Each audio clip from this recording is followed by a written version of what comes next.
欢迎来到明星新闻中国渠道，点击订阅频道，不要错过当天最热门的新闻。赵丽颖龙纹高定震撼亮相，东方美学美到极致。赵丽颖故宫高定引爆社交网络，龙纹华服细节极致，国潮争议中彰显自信，传统与潮流碰撞出炸裂火花，穿得爽才是真国潮。数据是不会说谎的。那天晚上，赵丽颖故宫高定蹿红到什么程度？1分钟刷30条热评都不带重样，弹幕上全是绝了。国潮 YYDS 就差没把中式美学这4个字嵌到热搜首页。可别以为这只是粉丝蹦迪，点进去看看，连国外时尚大 V 都在点赞。你想象一下，龙纹、孔雀羽线、宝石镶嵌，这一身华服在赵丽颖身上溜达了一圈，社交网络直接炸锅，数据流量跟坐火箭似的往上冲。流量背后到底是什么？光靠衣服好看，能有这效果？我可不信。那天我本来只是随手点开直播，没想到一看就停不下来。赵丽颖踩着高跟鞋，肩膀微微一松，眼神透着点你们看吧，这就是我的镜头。镜头拉近，龙鳞在灯光下透着立体感，撞色的绸缎像是把宫廷和潮流搅合在一起，活脱脱一场时尚大杂烩，却又没半点俗气。评论区里冒出一条，淘宝同款能有这气场？我忍不住笑出声，谁还没在国潮翻车现场被辣过眼睛？但这次确实不一样。话说回来，故宫这词儿现在用的多了，多少带点流量味儿。想当年故宫口红刚出世，谁不是一边抢一边吐槽，一边还忍不住晒朋友圈？国潮这几年火的离谱，从李宁的中国李宁到3顿半咖啡，谁家没蹭过一回？可真要把传统穿进骨子里，能玩的转的不多。赵丽颖这身高定，细节死磕到极致，染色蚕丝、金丝、孔雀羽线，光是工艺流程就够一桌老绣娘烙上一素。你说这衣服是给谁看的？一半给行家看门道，一半给大众看新鲜。说实话，这种用力过猛式的国风高定，踩雷的概率挺大。前几年汉服圈子里，谁敢搞创新，分分钟被骂成毁经典。可你看这次，争议声有，但热度更高。有人说这衣服太戏剧化，我倒觉得有点像中国足球对巴西那场友谊赛，开场哨一响，谁怂谁尴尬，敢打才有戏。设计师这回就是不装不拐弯，直接把龙纹对到你脸上。你说这是不是一种态度？我觉得比什么国风崛起还管用。有朋友问过我，为什么每次国潮出圈，争议总比掌声多？说到底，咱中国人对自己的文化有点既要又要还要的小心思，既想要高级感，又怕被说成土味，还想让全世界认可。你看，国外那些大牌设计师盯着我们的绣花学得有模有样，但真让自家明星穿一身龙纹，他们也就敢是个小配饰。赵丽颖这次全套龙纹上身，走得比谁都稳。自信这事儿，穿在身上是真挡不住。不过网民的嘴有多毒，谁心里没点数？有人留言说，这不就是 cosplay 吗？我看了看评论欧的点赞数，心里乐了。中国风要是只剩复古，那才真是死路一条。国潮要想长红，得有争议，有火花，有态度。不然等下一个 IP 出来，谁还记得你上一季穿了啥？就像体育圈流行一句话，场上没对抗，比赛没意思。时尚圈也是，没争议，那还叫潮流吗？赵丽颖气场这回真是开挂，看她那一身高定，和几年前的偶像包袱判若两人。以前穿传统服饰，总有点拘谨，这次不一样，笑容带劲，步伐带风，说白了就是我不怕你们看。我倒想起易烊千玺去年穿中山装走红毯的样子，也是被一堆人吐槽太老成，可人家照样自信的摆拍，网友讨论的热火朝天。现在想想，谁还在意吐槽？只要你敢穿敢走，网络流量自然跟上。要说对比，体育明星也不例外。中国女排拿下世界冠军那年，谁还记得她们的发型和妆容？但那种举重若轻的自信，和赵丽颖穿高定的劲头有点异曲同工。自信这种东西，真不是数据能写明白的。你穿在身上，别人一眼就能看出来。那些年体育圈国旗披肩成了标配，为什么？因为那是身份的外化，是对自我的认同。赵丽颖这身龙纹，也是在宣告我们可以玩得很高级。国潮高定到底能红多久？我说不准。前几年汉服圈的争吵，推动了创新没错，但也留下不少无用功。你总不能每次都靠争议刷存在感吧？不过话说回来，没人讨论，没人争执，这场秀也就成了背景板。正是有了争议，才让人记住这个画面。就像 C 罗进球后摆 pose， 永远有人爱有人烦，但谁都忘不了他。有时候我在想，国风高定到底该往哪走？照搬古典，注定被年轻人嫌弃。全盘西化，又丢了自己的味道。赵丽颖这身衣服，像是在舞台上给所有人提了个醒：传统不是保温杯里泡枸杞，也可以很炸裂。体育圈和时尚圈其实差不多，都得敢于突破，敢于被喷。你要是还在纠结这样行不行，那就永远只能圆的打转。赵丽颖每一次公开亮相，总能给人带来惊喜。这一次，她身穿高定龙纹华服出现在大众视野之中，再次用行动向我们诠释了什么叫做美到极致。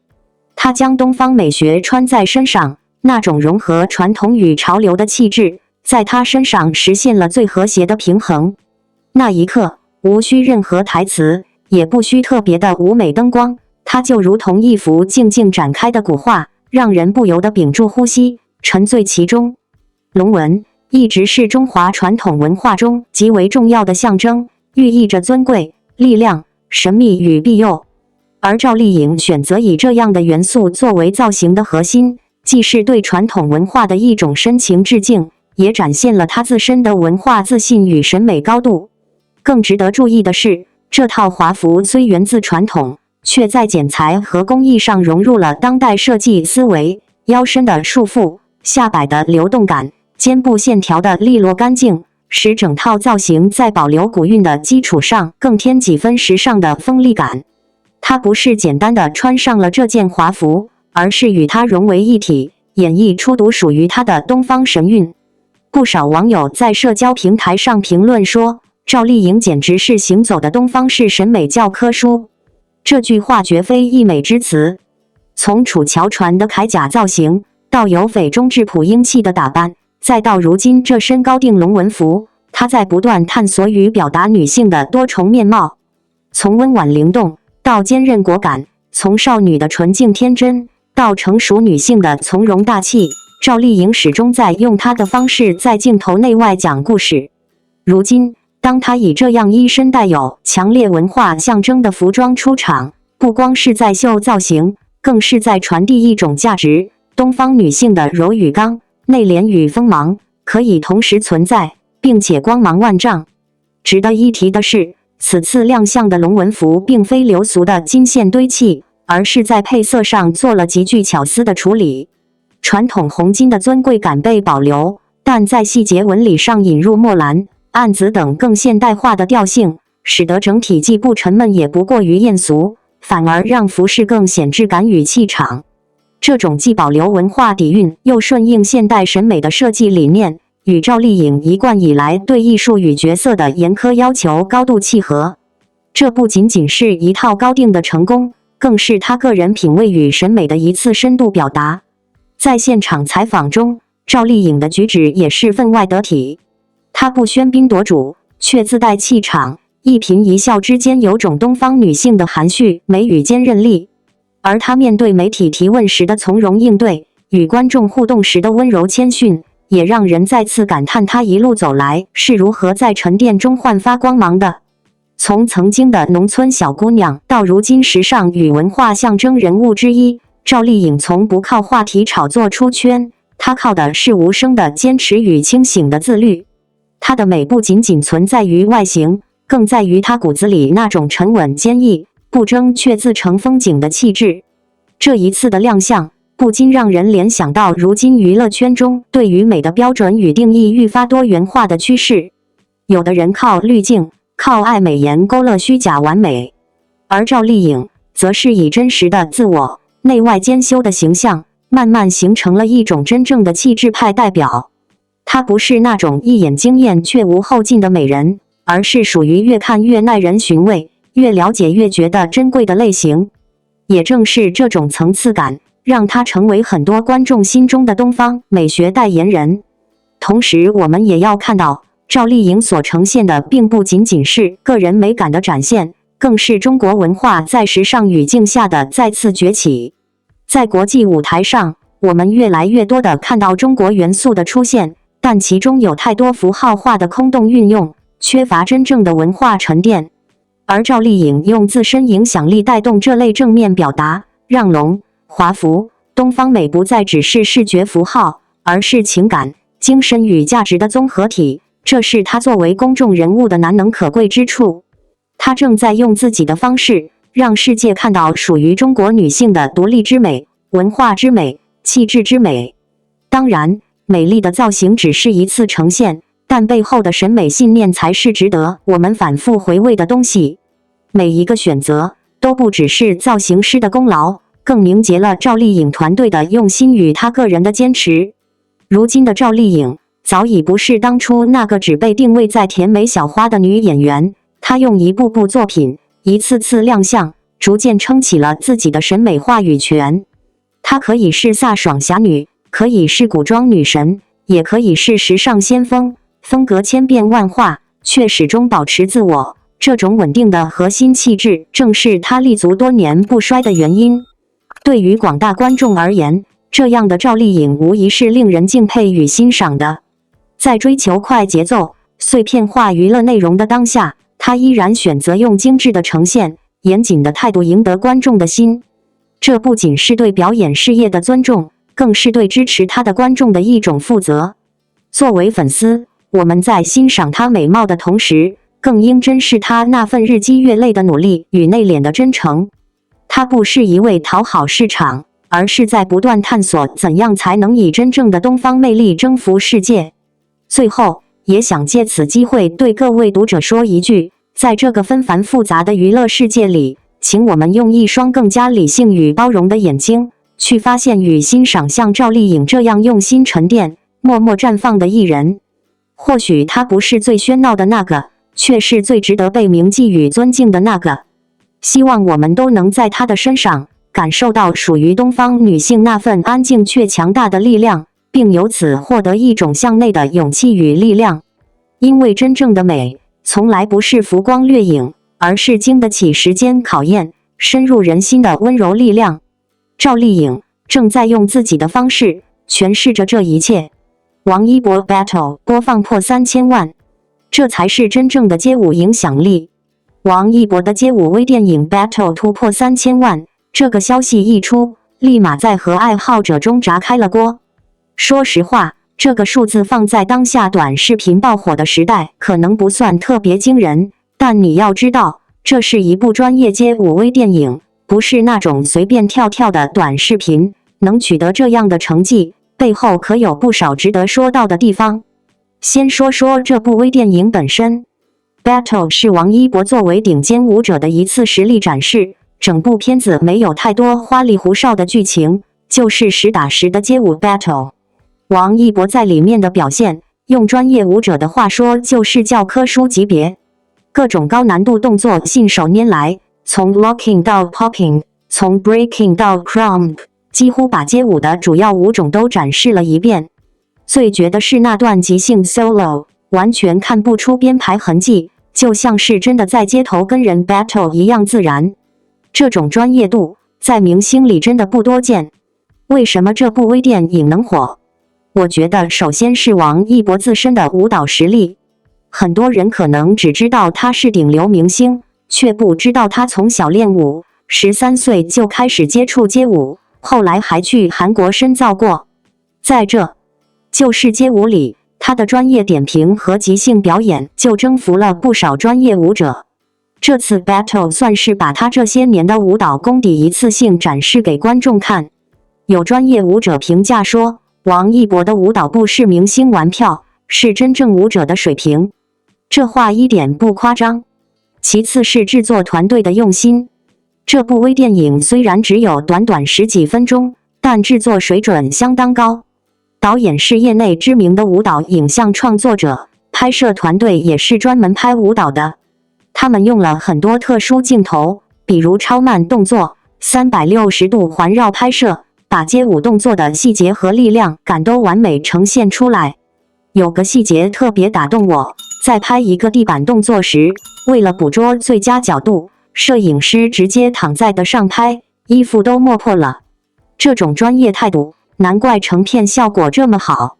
再说说3000万播放量这个事，可能有人觉得王一博作为顶流，这个数字很正常。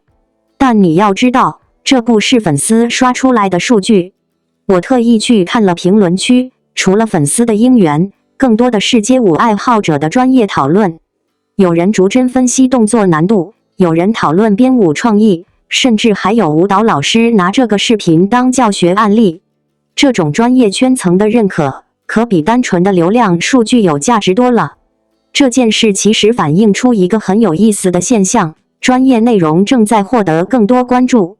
以前大家总觉得街舞是小众文化，但现在随着这就是街舞这样的节目火爆，越来越多普通人开始欣赏街舞艺术。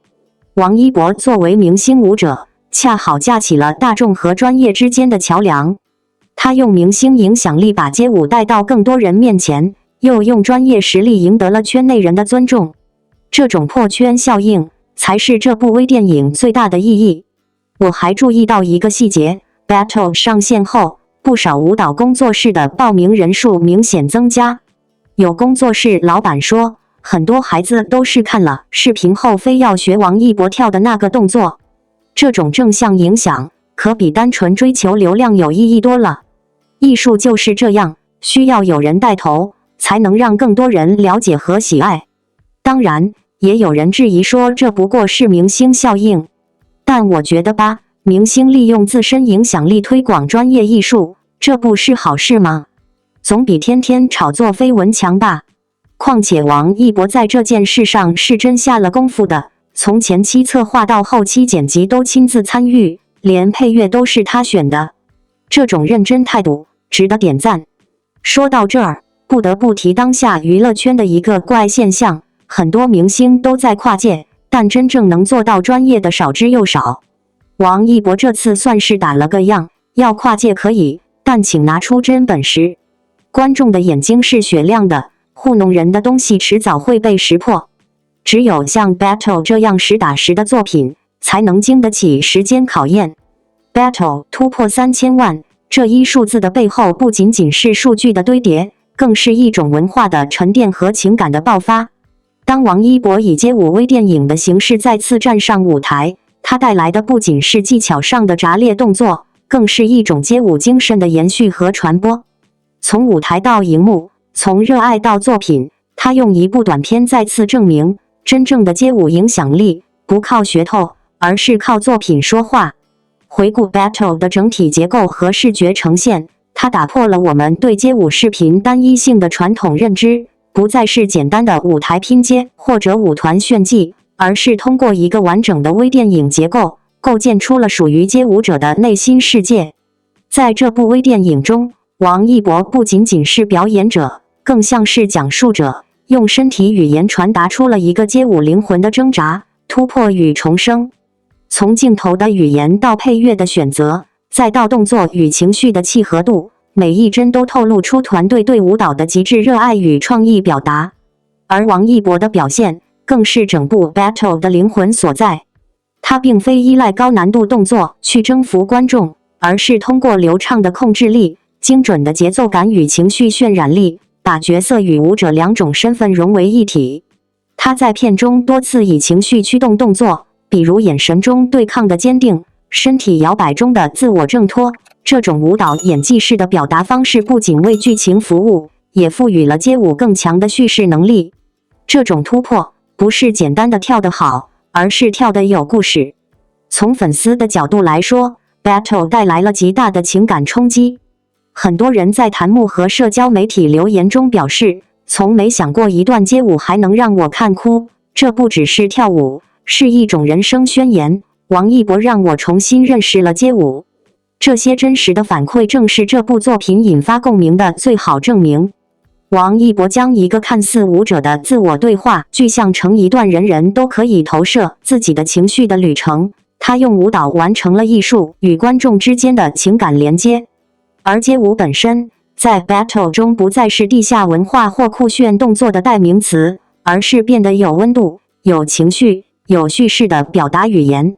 王一博通过这部作品再次拓宽了大众对于街舞的理解和想象，也让更多不了解街舞的观众感受到，这不是一项炫技运动，而是一种生活方式，更是一种内心信仰的表达。他用自己的影响力为街舞证明，为街舞赋予更多元的艺术空间。更值得一提的是， Battle 并没有依靠炒作或流量噱头来引导传播，它几乎是靠口碑出圈。从上线开始，播放量一路走高，观众的自发推荐和分享成为了最强的营销工具。这种现象本质上反映出观众对内容的尊重。当一个作品足够好时，它就具备天然的生命力。而这份生命力正是王一博一贯坚持以作品说话的最佳回馈。长期以来，王一博都在用实际行动打破流量艺人只能靠综艺或者时尚出圈的刻板印象。从这就是街舞到热烈，再到如今的 Battle， 他始终没有远离舞台，而是在不断升级自己的表达方式。他没有在热度高点选择安逸，而是反复训练，反复突破，只为能用舞蹈呈现最真实的自我。这种坚持是每一位真正热爱街舞的人都能感受到的敬业与热情。与此同时， Battle 的成功也引发了更多关于舞蹈影像化的思考。在过去，舞蹈往往局限于舞台本身，而如今王一博用微电影的形式告诉大家，舞蹈可以成为一个完整的视觉艺术门类。它可以讲故事、塑角色、传情绪，甚至引发思考。这种内容形式的创新也为未来更多舞者提供了新的表达思路。对于粉丝来说，3000万的播放量当然是值得骄傲的成绩，但比数字更重要的是王一博持续传递的那份用心与坚持。他从不急于求成，也从不为取悦而妥协。他不需要被一再冠以舞蹈明星的标签，而是一步步用实力铺就了一条属于自己的街舞之路。在这个过程中，他带动的不仅是自身的成长，还有整个街舞圈层的审美提升与观念转变。也许我们无法像他那样成为万众瞩目的焦点，但我们可以从他身上学到，在任何一条坚持热爱的道路上，真正的影响力从来不是靠吼出来的，而是靠做出来的。他从不宣扬我多拼，却让我们在一帧帧的镜头中看到他流汗的痕迹，投入的眼神，专注的节奏。他不是在跳舞，而是在用舞步对话、诉说、呐喊。最后，想对每一位支持王一博、支持街舞、支持艺术表达的人说，请继续关注、分享、讨论这些作品，让更多的声音看到不被定义的可能。如果你也曾被 Battle 感动，请告诉身边的朋友，街舞不是小众文化，而是需要我们共同呵护的艺术瑰宝。王一博只是开了个好头，更精彩的故事正等着我们去书写。致每一个在平凡生活中坚持热爱的人，也许你不会跳舞，也许你也曾被生活打压，但请记住，你可以在自己的 Battle 中也跳出一段属于自己的节奏。而王一博正是那个站在风中告诉我们热爱无罪、坚持有光的人。愿你被作品打动，也愿你因热爱发光。感谢您观看视频。如果您觉得本时事通讯有用，请不要忘记点赞、评论和订阅。祝您生活愉快，充满活力。再见。